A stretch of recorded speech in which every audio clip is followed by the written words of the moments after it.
Lição 2. Quem controla a história? Objetivo: mostrar ao estudante que Deus tem o controle absoluto da história, de modo que no final dos tempos ele cumprirá o seu propósito de estabelecer plenamente o seu reino. Texto base. O rei disse a Daniel: não há dúvidas de que o seu Deus é o Deus dos deuses, o Senhor dos reis e aquele que revela os mistérios, pois você conseguiu revelar esse mistério. Daniel 2, versículo 47. George Orwell tem uma frase interessante: quem controla o passado, controla o futuro. Quem controla o presente, controla o passado. Sua tese é que quem no presente está no poder impõe sua versão sobre os fatos do passado e influencia decisivamente o futuro.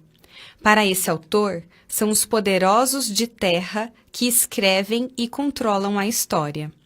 Será que isso é verdade? Quem, afinal, tem esse controle? Para Daniel, é claro que só Deus tem domínio sobre a história, sobretudo no que diz respeito ao futuro. Ao ser humano, esse tempo é imprevisível, mas a Deus não. Isso não significa que ele seja culpado pelas perversidades dos homens, mas sim que pode prevalecer sobre a maldade e cumprir os seus propósitos eternos. Hoje, com base em Daniel 2, versículos 1 ao 49, trataremos dessa questão. No capítulo em estudo, vemos claramente que Deus está no controle absoluto de toda a situação, cumprindo seus propósitos, mesmo por meio de arrogantes e incrédulos como Nabucodonosor. Este rei teve um sonho que muito o afligiu. O significado desse sonho revela algumas verdades espirituais que respaldam a soberania de Deus sobre os reinos deste mundo. Ele conhece os mistérios. O rei Nabucodonosor teve um sonho que o deixou perturbado e lhe tirou o sono. Querendo entender o significado, convocou os magos, os encantadores, os feiticeiros e os astrólogos. Mas com medo de ser passado para trás na interpretação, deu uma ordem totalmente absurda. Antes de revelar o significado, os sábios tinham de dizer o que o rei tinha sonhado. Se não contassem o sonho, todos seriam mortos.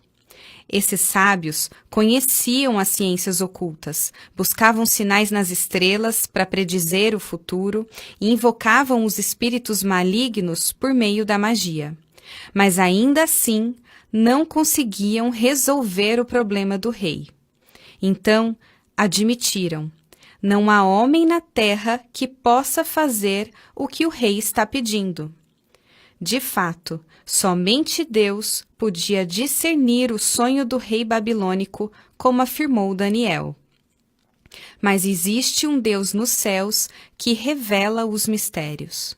Só o Senhor detém todo o conhecimento. Ninguém jamais poderá superar a sua sabedoria, pois é grandiosa, e sua mente inescrutável. Por isso, Daniel orou com seus amigos e Deus lhe revelou o sonho.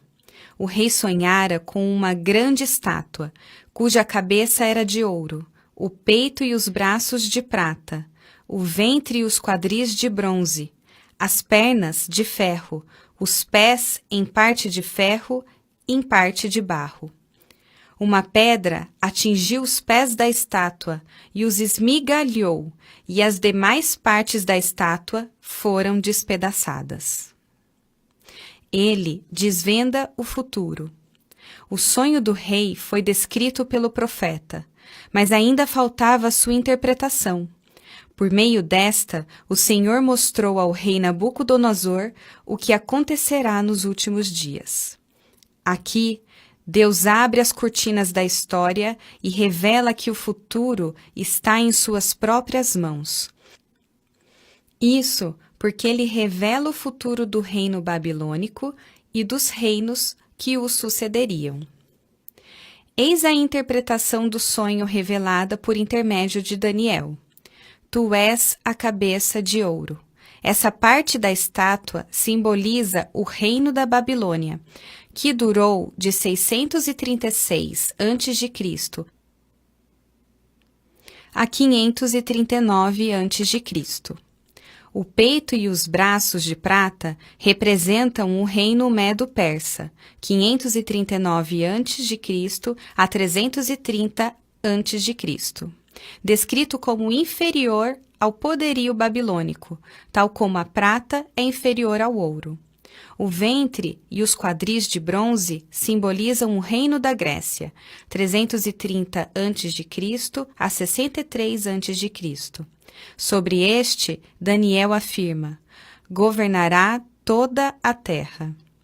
De fato, Alexandre o Grande estabeleceu aquele que provavelmente foi o maior império da antiguidade. As pernas de ferro representam o Império Romano, 63 a.C. a 474 d.C. Forte como ferro, pois o ferro quebra e destrói tudo. Os pés de ferro e barro representam todos os reinos, desde o Império Romano até o reino do Anticristo. Nesse período, o Império Romano se enfraquece e se desintegra, tornando-se um reino dividido. Por meio de alianças políticas, esse reino tenta se reerguer, mas não consegue. Ele esmiuça os reinos. Na continuação da interpretação do sonho de Nabucodonosor, Daniel faz a seguinte menção: mas nos dias destes reis. Esse trecho se refere ao Império Romano dividido e dá a entender que continuará existindo até o fim dos tempos. O texto de Apocalipse, capítulo 17, versículos 3 ao 10, diz que esse reino dividido atingirá o seu ápice com um ajuntamento de 10 reis, que darão suporte ao reinado do Anticristo. O filho da perdição reinará, mas não por muito tempo, pois o Deus do céu suscitará um reino que não será jamais destruído. Esmiuçará todos estes reinos. No período que compreende o Império Romano até o reino do Anticristo, o reino de Deus é estabelecido. Este reino foi implantado desde a primeira vinda de Cristo e se tornará pleno na sua segunda vinda. O reino de Deus é a pedra cortada, vista no sonho do rei babilônico, que esmiuçou o ferro, o bronze, o barro, a prata e o ouro. Destruirá o reino dividido e o reino do Anticristo e encherá toda a terra. Não haverá espaço para outro reino. Os inimigos do Evangelho serão destruídos e o reino do nosso Senhor triunfará plenamente. Ele governa na eternidade. Deus controla a história porque conhece os mistérios, desvenda o futuro e esmiuça os reinos. Além disso, governa eternamente. Essa verdade é ratificada por meio de 3 afirmações presentes no sonho do rei babilônico. A primeira afirmação é que o reino de Deus não será jamais destruído. Os reinos terrenos, descritos por meio da estátua, perecem e têm prazo de validade. Mas o reino de Deus permanece. Não há reino mais forte que esse. Diante dele, as grandes potências terrenas são lançadas por terra.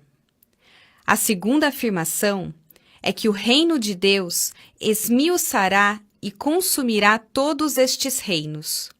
Ainda que estes se aliem para enfrentar o Cordeiro, serão surpreendidos e derrotados, pois o Cordeiro os vencerá. Porque ele é o Senhor sobre todos os senhores e Rei dos reis. A terceira afirmação é que o reino de Deus subsistirá para sempre. Todos os reinos representados pela estátua governam por um tempo limitado, pois Deus assim o permite. Mas o reino dele, que é simbolizado pela pedra cortada, subsiste eternamente, é insolúvel e insubstituível, jamais terá fim. Daniel 2 termina com Nabucodonosor adorando a Deus e reconhecendo a majestade do Senhor. De fato, esse texto é um convite à adoração. Mostra que Deus é soberano sobre os reinos deste mundo e faz que tudo caminhe para o estabelecimento pleno de seu reino eterno. Ele também cuida de forma particular da vida dos seus servos. Prova disso é que, por causa do ocorrido, Daniel se tornou governador na Babilônia e seus amigos foram promovidos. Confiemos no cumprimento da palavra de Deus. Os sábios do rei Nabucodonosor não conseguiram descrever nem interpretar o sonho que o perturbava. Para eles, era impossível cumprir a tarefa ordenada pelo monarca. Mas por intermédio de Daniel, Deus mostrou ao rei o sonho e o interpretou, tornando-o conhecedor do que há de ser nos últimos dias. Grande parte dessa profecia já se cumpriu ao longo da história e continua em processo de concretização dentro do previsto. Os reinos humanos mencionados na profecia apareceram e pereceram conforme a profecia. Mas o reino de Deus, que já está entre nós desde a primeira vinda de Jesus, se estabelecerá plenamente na sua segunda vinda. A palavra de Deus continua a se cumprir fielmente e é autêntica como expressa o profeta. Certo é o sonho e fiel a sua interpretação. Logo, é sensato colocarmos nela a nossa inteira confiança. Façamos isso. Confiemos na superioridade do governo de Deus. Todos os reinos representados pela grande estátua do sonho de Nabucodonosor, os impérios babilônico, grego, medo-persa e romano, unido e dividido, governam por um período de tempo limitado e determinado por Deus. Esses reinos, apesar de demonstrarem a força do seu poderio militar, pompa e influência política, são inferiores ao reino de Deus. O reino de Deus é indestrutível, vitorioso e eterno. O governo do Senhor é superior a todos os outros. Por isso, o salmista diz: o teu reino é o de todos os séculos, e o teu domínio subsiste por todas as gerações. Este se manifestou na pessoa de Jesus Cristo e se consumará em sua volta.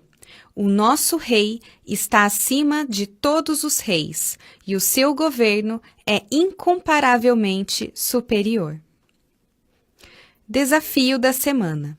Na lição de hoje, vimos que a soberania de Deus sobre os reinos deste mundo é respaldada pelo fato de o Senhor deter o conhecimento, desvendar o futuro, esmiuçar os reinos e governar na eternidade. Ele controla a história e cumpre seus propósitos. Por isso, temos certeza de que o seu reino se estabelecerá de modo pleno para sempre. Mediante a certeza de que Deus controla a história, você é desafiado a confiar seus projetos futuros aos cuidados dele. Tire essa semana para orar em favor dos seus planos.